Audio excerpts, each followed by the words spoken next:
Assalamualaikum warahmatullahi wabarakatuh. Halo pemirsa KK Media. Program Mimbar Akademik kembali hadir menemani Anda bersama saya Silvi Nuryana. Dan pada kesempatan kali ini kita akan membahas mengenai prospek kerja dari program studi Sosiologi Agama bersama narasumber yang sangat luar biasa yang sudah hadir di sebelah saya, yaitu Kaprodi dari Sosiologi Agama Institut Agama Islam Negeri Kediri. Ada Ibu Trimurti Ningtyas. Selamat datang Ibu. Terima kasih. Ya, kabar sehat Ibu ya? Alhamdulillah sehat. Alhamdulillah sehat, luar biasa. Mungkin sebelum kita membahas mengenai program studi Sosiologi Agama, Ibu mungkin bisa disapa terlebih dahulu pemirsa KK Media yang ada di rumah, Ibu. Semoga. Ya. Assalamualaikum warahmatullahi wabarakatuh. Selamat siang pemirsa KK Media. Semoga kita semua sehat ya Bu ya. Maaf. Semoga kita semua dalam keadaan sehat walafiat, dalam lindungan Allah, dan juga bisa beraktivitas dengan selamat, lancar untuk hari ini. Iya, amin. Terlihat dari wajahnya Bu Tias ini nampak semangat dan segar gitu hari ini ya Bu ya. Ya, alhamdulillah. Alhamdulillah. Semoga kita nanti pembahasannya juga mengalir secara segar Ibu ya. Oke. Tadi sudah saya sampaikan Ibu mengenai tema hari ini adalah prospek kerja dari Sosiologi Agama. Nah ini Ibu, secara umum ya ini bagaimana sih menurut Bu Tias terkait planning kedepannya dari program studi Sosiologi Agama itu, khususnya di IAIN Kediri Ibu? Oke, terima kasih. Program studi Sosiologi Agama pada umumnya kita ingin mencetak generasi-generasi muda yang peduli tentang masyarakat dan juga perkembangan agama yang ada di negara kita. Jadi output yang ada mahasiswa nantinya ke depannya nanti terutama di bidang menjadi sosiolog muda dan juga yang expert dan juga ahli di bidang sosiologi, terus social worker, peneliti sosial keagamaan, dan juga dalam penyuluh sosial keagamaan, serta ada satu tambahan lagi Mbak ya. Jadi kita mengembangkan sesuai dengan permintaan pasar dan juga setelah berbagai serapan-serapan SDM dan juga profil mahasiswa yang ada di IAIN Kediri, tentunya banyak diharapkan menjadi seorang guru sosiologi agama dan juga manajer organisasi. Maka kedepannya prospek kerja program studi sosiologi agama nanti akan jauh luas sesuai dengan kepentingan pasar dan juga kepentingan masyarakat tentunya yang ada di negara kita. Baik, berarti sangat luas sekali ya Bu ya. Apalagi dengan kondisi masyarakat yang begitu dinamis sih Bu ya. Ya, betul. Pastinya nanti juga menyesuaikan dengan permintaan pasar di masyarakat Ibu ya. Dan ini untuk sebagai informasi juga Ibu, kalau boleh tahu ini ya, jumlah mahasiswa dari Sosiologi Agama yang Kediri sementara ini berapa Bu per tahun 2022? Untuk mahasiswa aktif betul. Untuk mahasiswa aktif itu sekitar berapa ya?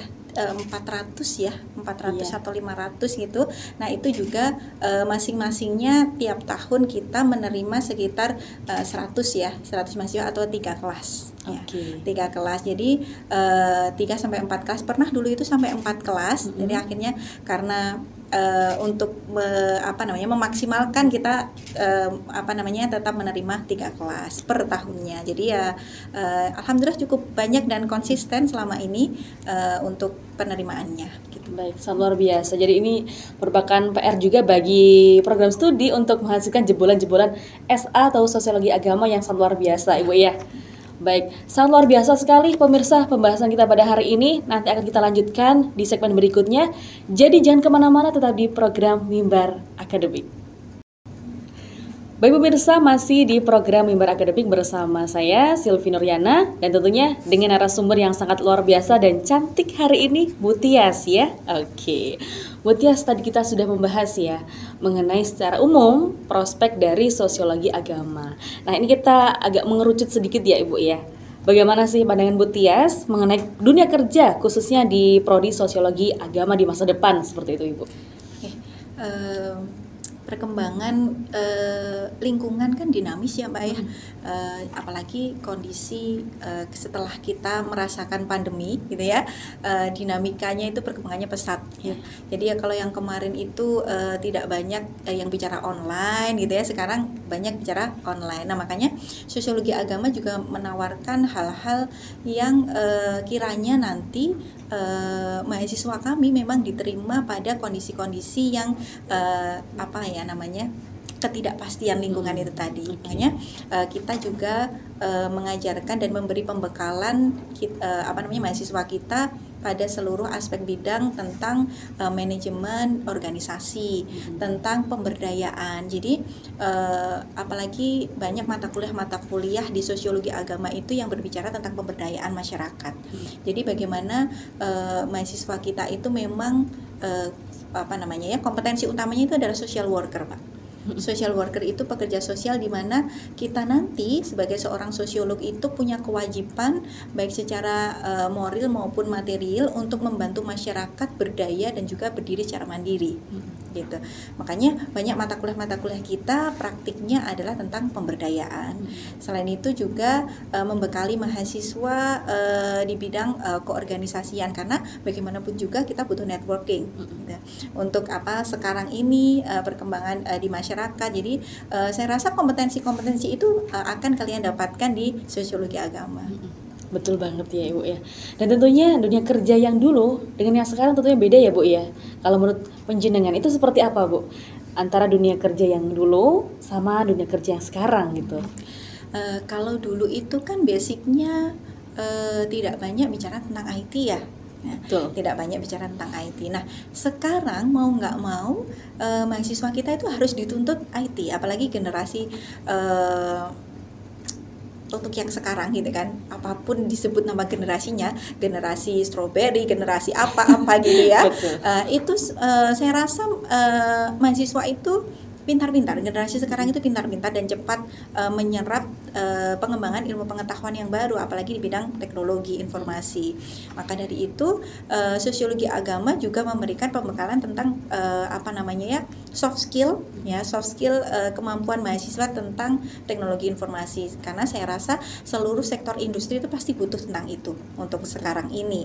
Nah, maka kewajiban kita sebagai penyelenggara pendidikan untuk memfasilitasi itu semua. Gitu Mbak. Baik, apalagi setelah pandemi COVID ya Bu ya. Iya, maksudnya betul. kita dituntut di rumah menggunakan teknologi. Betul. Hingga saat ini kita menjadi keterusan Bu ya. Betul. bentuk ketergantungan itu yang kadang sebagai seorang sosiolog itu kita harus menghargai sebuah perubahan dan dinamikanya gitu kan. Bagaimana kita harus punya kompetensi itu, tetapi tidak begitu tergantung dan terikat tentang suatu hal itu. Makanya tetap di kita tentang pemberdayaan Mbak, pemberdayaan bagaimana masyarakat itu bisa berdaya dengan ataupun tanpa teknologi modern ya, walaupun tetap kita perjuangkan juga tentang penggunaan teknologi modern itu. Oke, Ibu, karena tadi saya simpulkan ya bahwasanya perbedaan adalah di penggunaan teknologi. Nah ini kalau dari Bu Tias, apa sih solusi Bu mengenai menghadapi perbedaan ini gitu? Jadi mahasiswa itu karena sekarang itu sangat mahir menggunakan teknologi. Hampir rata-rata mahasiswa itu punya akun media sosial gitu kan. Akun media sosial yang mereka gunakan entah itu untuk kepentingan pribadinya maupun untuk kepentingan materialnya gitu ya. Maka saya rasa kita sebagai seorang pendidik harus memberikan pembekalan agar mereka itu bijak dalam menggunakannya. Betul. Sehingga kemampuan di bidang teknologi dan informasi itu tidak hanya membantu mereka mengawal dalam perkembangan karir mereka, tetapi juga dalam perkembangan kehidupan moralitas dan juga ada perkembangan peradaban yang ada di lingkungan masyarakat, karena bagaimanapun juga teknologi itu adalah sebagai dua mata pisau gitu ya. Jadi ada yang bermanfaat, ada yang menjebak kita, salah satunya bentuk ketergantungan kita itu tadi gitu. Jadi saya rasa kewajiban kita selain menyeimbangkan penggunaan teknologi sebagai upaya untuk memajukan karir dan juga kompetensi kita, maka teknologi itu harusnya menjadi benteng juga agar kehidupan itu bisa lebih baik. Oke. Nah, ini Bu Tias berbicara mengenai teknologi ya Ibu ya.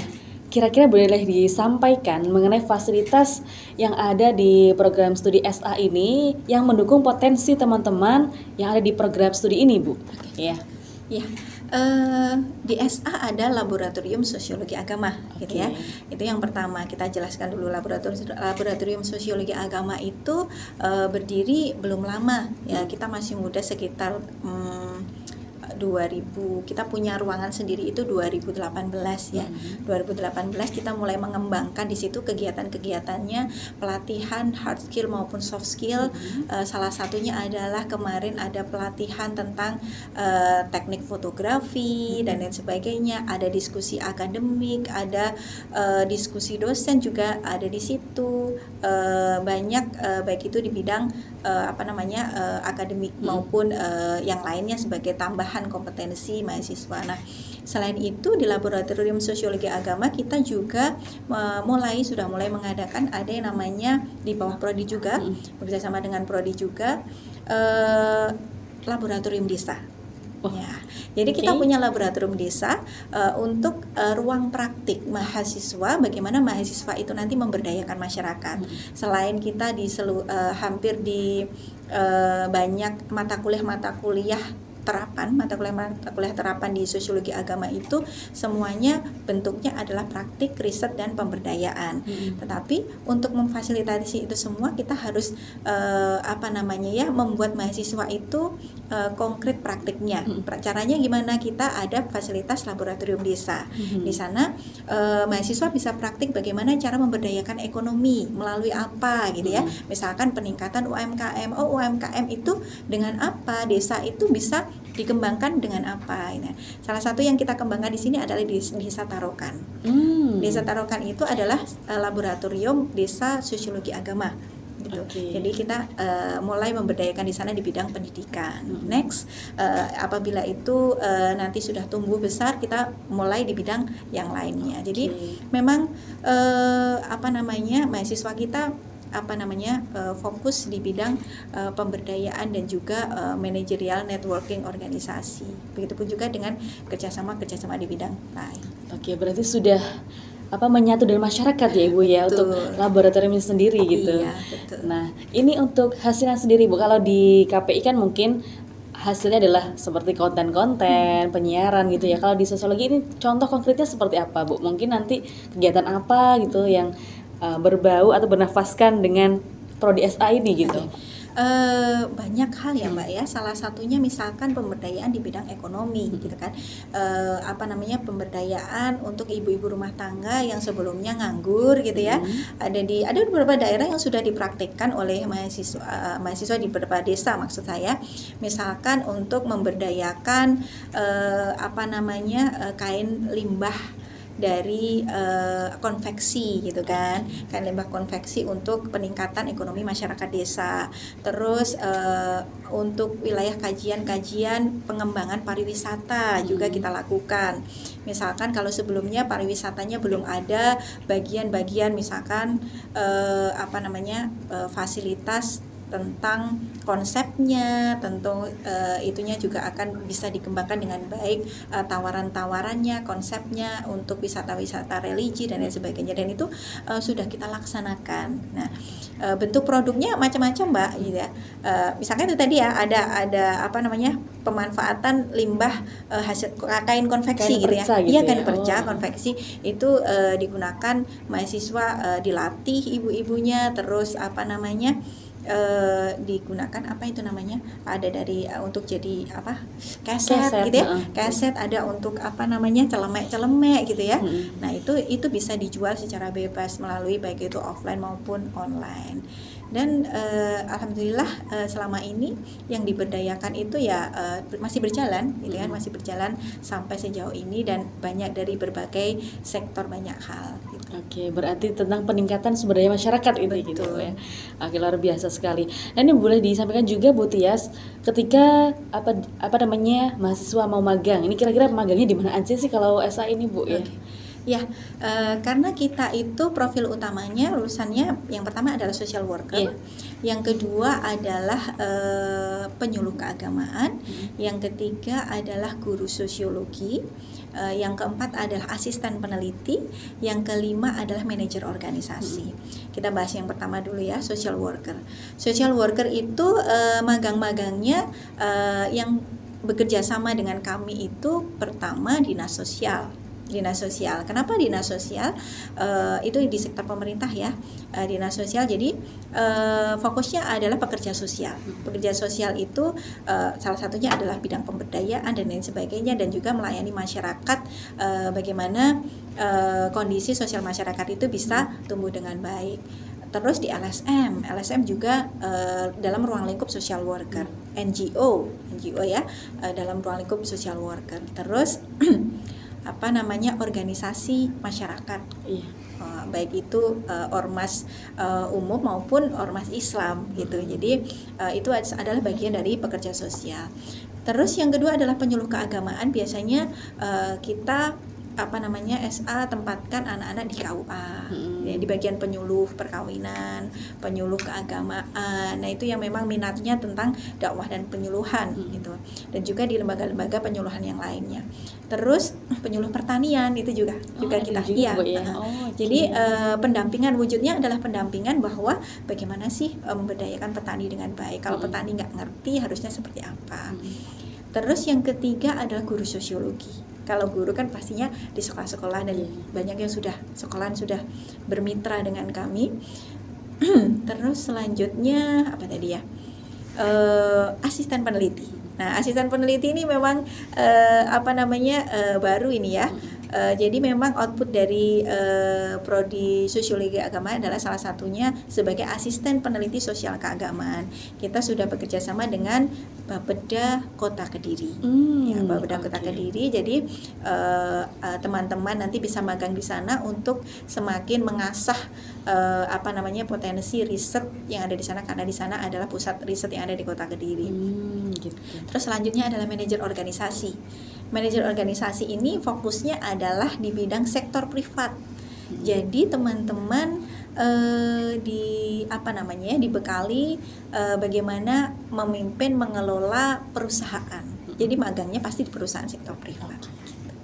Sangat luas sekali ya Bu ya. Luas sekali. Kalau kan dulu kan dari saya pribadi, saya kira sosiologi itu di sini aja gitu kan. Ternyata ada di pemerintahan juga bisa, di masyarakat langsung juga bisa, di organisasi pun juga bisa ya Bu ya. Betul. Sangat luas sekali dan sangat luar biasa pembahasan kita Bu. Nanti kita akan lanjutkan lagi ya untuk semakin mengerucutnya.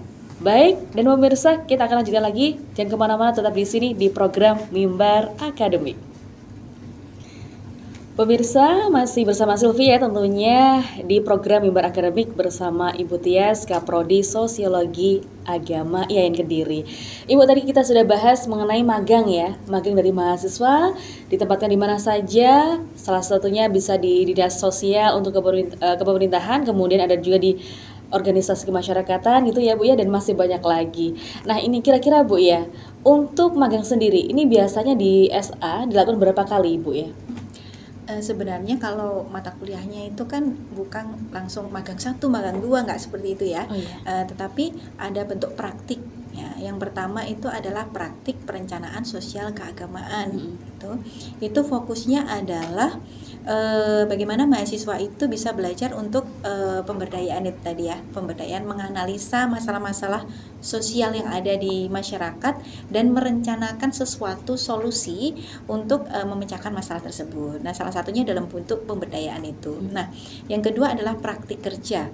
Praktik kerja ini murni dilakukan untuk belajar bekerja di lembaga. Makanya ditempatkan di lembaga-lembaga gitu. Jadi kalau misalkan ditempatkan di dinas sosial misalkan ya, di dinas sosial itu mencakup profil social worker, maka dia akan belajar bekerja menjadi social worker.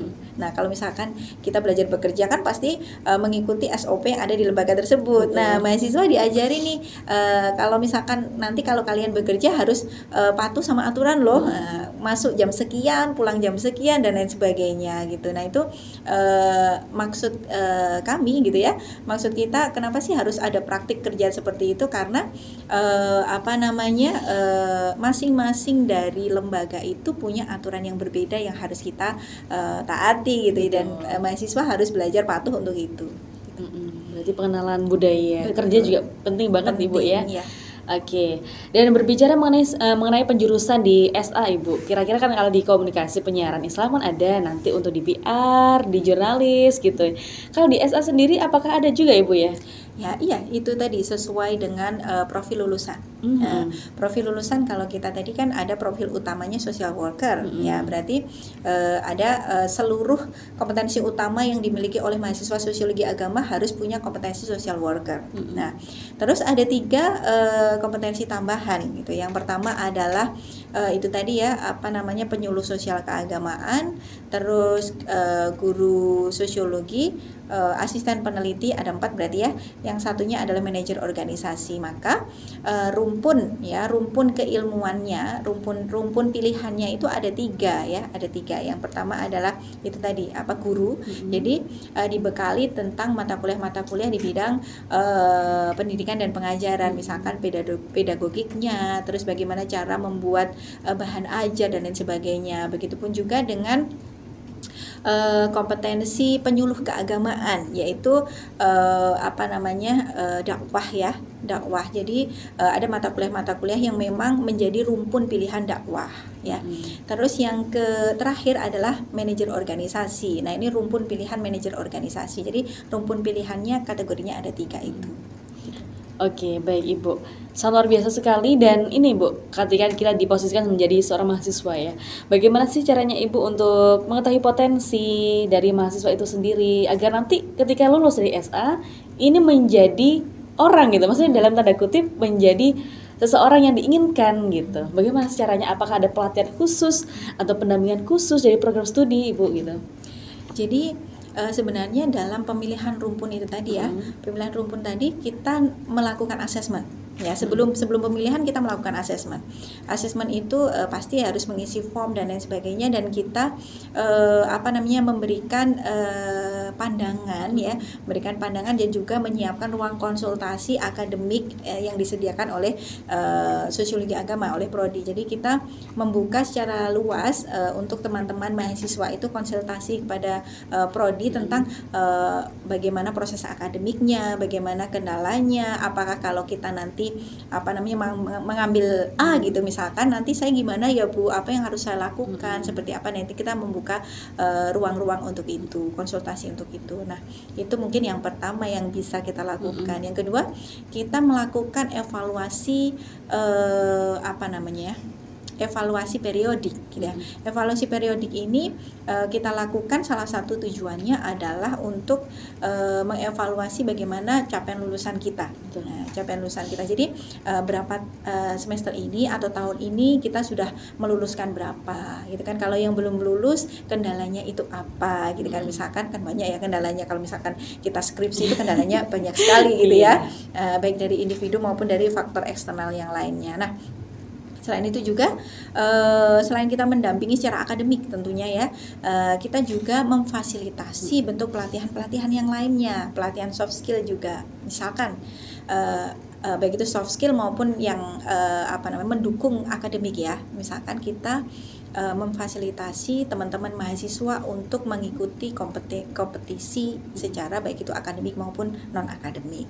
Misalkan kalau secara akademik ini banyak ini yang prestasi dari sosiologi agama, misalkan ikut seminar internasional ya, mereka sudah publish baik Sinta 2, 3 maupun di proceeding internasional yang bereputasi gitu. Itu salah satu capaian mahasiswa sosiologi agama, dan itu setiap tahun bertambah, Mbak. Setiap tahun bertambah. Jadi cara kita untuk memberikan ruang-ruang itu gitu kan, memfasilitasi ruang-ruang itu gitu. Jadi kalau misalkan ada info, ayo kita bimbing gitu kan. Ada info, ada anak-anak yang tertarik dengan ini, ayo kita bimbing, kita dampingi gitu kan. Kita ikutkan conference dan lain sebagainya, dan budaya itu sudah terjadi, sudah tumbuh 5 tahun ini. Ya, itu sudah menjadi budaya untuk dosen dan juga mahasiswa sosiologi agama. Oke, berarti dari program studi SA pun juga sangat open sekali, Bu ya. Betul. Sangat terbuka apabila ada konsultasi ya, monggo silahkan gitu ya, Bu ya. Ya ini demi untuk mahasiswa juga. Betul. Oke, sangat luar biasa. Boleh dong tepuk tangan secara online ya pemirsa. Kalau ada ini bahkan ramai ya, Bu ya. Oke, nanti akan kita lanjutkan lagi ya, Bu ya, di segmen berikutnya. Jadi pemirsa jangan kemana-mana, tetap di sini di program Mimbar Akademik. Baik pemirsa Kakak Media, kita sudah di segmen terakhir ya di program Mimbar Akademik, dan kita dengarkan untuk pesan dan harapan dari Bu Tia selaku Kaprodi Sosiologi Agama untuk pemirsa yang ada di rumah, Ibu. Sumangga. Terima kasih, Mbak. Pesan saya apa ya? Jadi mungkin pendidikan itu tidak menjamin kesuksesan seseorang, tetapi pendidikan itu membuka banyak pilihan orang untuk ingin menanjak menjadi sukses. Jadi saya rasa seluruh mahasiswa, seluruh teman-teman calon mahasiswa dan juga masyarakat luas yang tetap ingin mengembangkan kompetensinya untuk ingin menimba ilmu, jangan khawatir bahwa ilmu itu tidak akan sia-sia. Mari kita tetap belajar, mari kita tetap mencoba untuk bermanfaat kepada masyarakat, salah satunya melalui pengembangan keilmuan dan juga pengembangan bidang-bidang yang memang kita pelajari. Baik, luar biasa. Bu, boleh dong 3 kata untuk Prodi SA. 3 kata saja. Berdaya, berguna, dan berkreasi. Ya, berdaya, berguna, dan berkreasi. Boleh tepuk tangan secara online ya pemirsa. Sangat luar biasa sekali kedatangan dari Bu Tias ini, semoga bermanfaat. Diucapkan juga terima kasih ya Bu ya, sudah sharing kepada kita semuanya. Semoga bisa bertemu lagi di lain kesempatan. Amin. Baik, pemirsa, itulah tadi ya penyampaian materi mengenai prospek kerja sosiologi agama bersama Kaprodi SA IAIN Kediri, Bu Tias. Dan dapat disimpulkan juga pemirsa bahwasanya Prodi SA tidak hanya itu saja, tapi nanti prospeknya sangat luas sekali, terutama di social worker, ada juga sebagai peneliti, penyuluhan keagamaan, kemudian sebagai guru dan juga manajer organisasi, dan sangat luar biasa sekali ya. Baik, pemirsa, diucapkan juga terima kasih telah menyaksikan program Mimbar Akademik. Semoga bermanfaat bagi kita semuanya. Dan di sini saya Silvi Nuryana dan juga tim yang bertugas pamit undur diri. Terima kasih. Wassalamualaikum warahmatullahi wabarakatuh.